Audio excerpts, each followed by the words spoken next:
Hello there. Walk in the woods.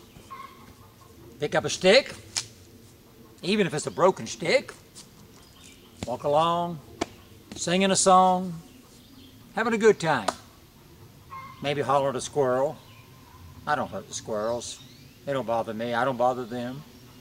Listening to the rooster, you might hear the rooster crow. I don't know, he crows quite a bit. Feel the breeze. It's a beautiful day. It's not hot, not cold. It's just right. So this walk in the woods should invigorate me and make me feel good. Hello, I'm the Old Geezer. I want to talk to you a little bit about what does not make me feel good. This walk didn't help much today. It usually does. It usually pumps the old heart, calms the nerves, makes me feel better, but today, not so.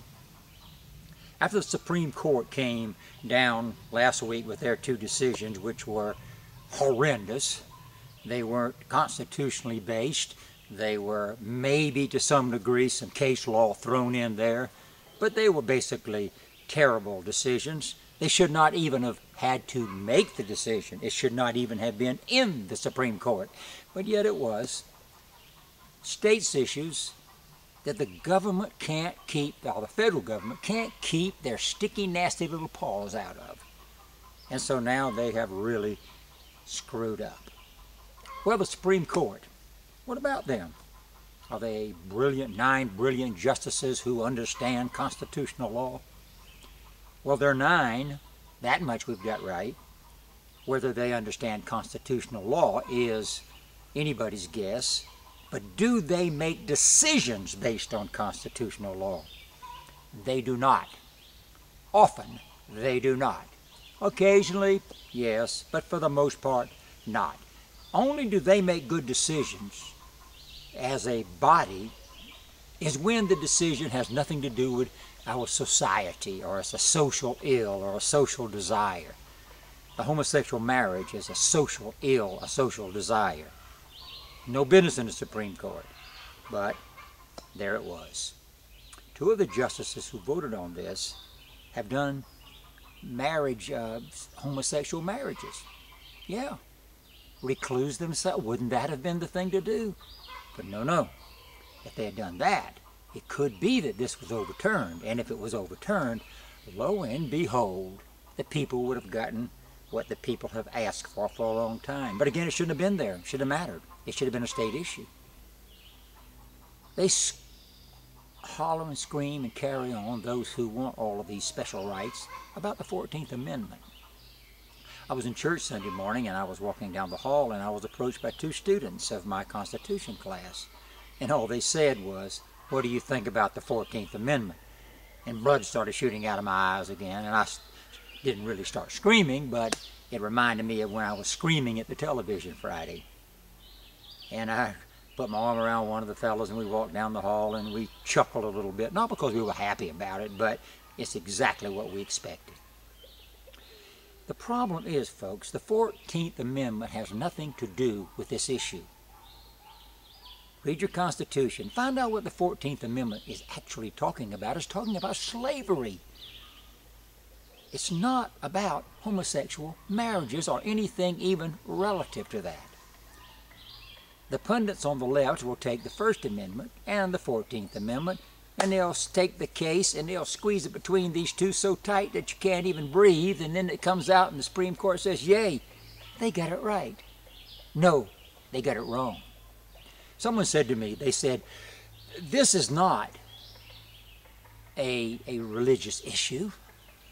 We shouldn't be talking a religious issue on this, those of us who have quoted the Bible as being the source of instructions on marriage.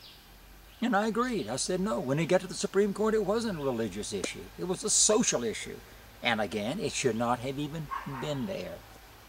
You see, folks, the states, under the 10th Amendment, should be making these decisions, not the Supreme Court justices.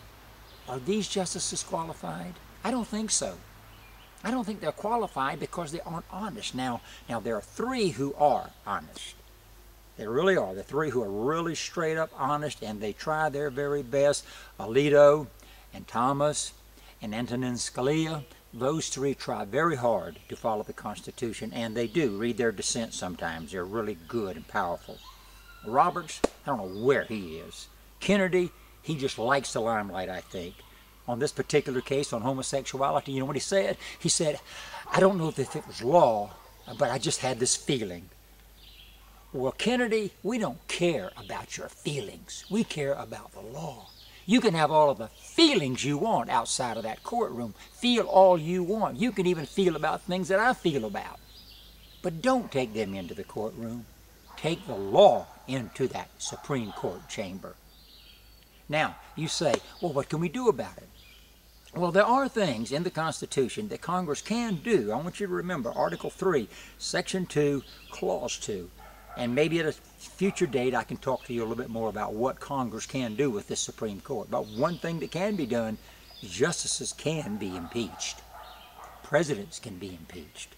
So folks, we the people need to be sure that we make absolutely sure that the Supreme Court, the legislative branch and the executive branch are under our control, not they are over us and we are under them. They are under us, constitutionally speaking. Now, the Supreme Court justices, appellate court justices, and other courts, they are sure of one thing, whether they know the Constitution or not. They know that you don't know it.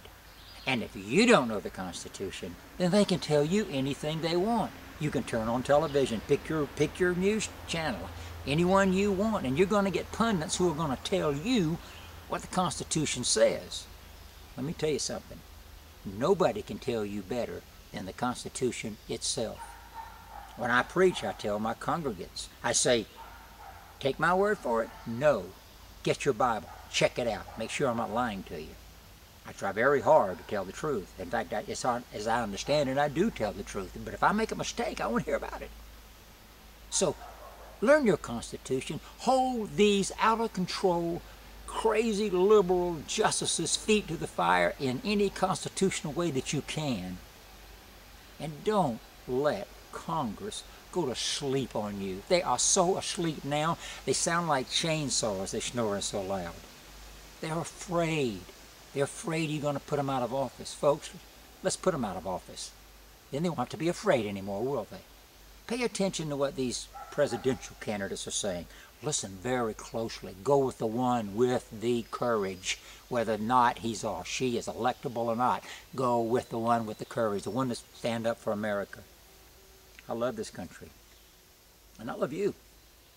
If I did not care for you, I wouldn't take the time to do this. Now I know I fuss at you a lot. Well, you deserve to be fussed at.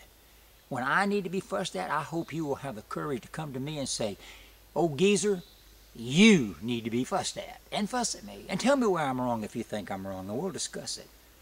But let's not ignore it. You can unfriend me if you want to. You can cut this video off if you want to. Last week, a radio station that I was on, I was telling the truth about homosexuality and the Bible, and they cut me off. But they didn't cut me off till I got out what I wanted to say. I doubt if I'll ever be allowed to go back to that station. That's the price we pay. So, do your homework. Send this out to your friends. Get involved. Get involved. Pick a candidate that you know and trust, that you know and convinced loves the Lord and loves this country, and stand behind that candidate. That's my challenge to you. So this is the old geezer saying, it's always good talking to you. Always good being with you on these videos. Sometimes I'll just post some words, but today I'm talking, and I'm talking truth.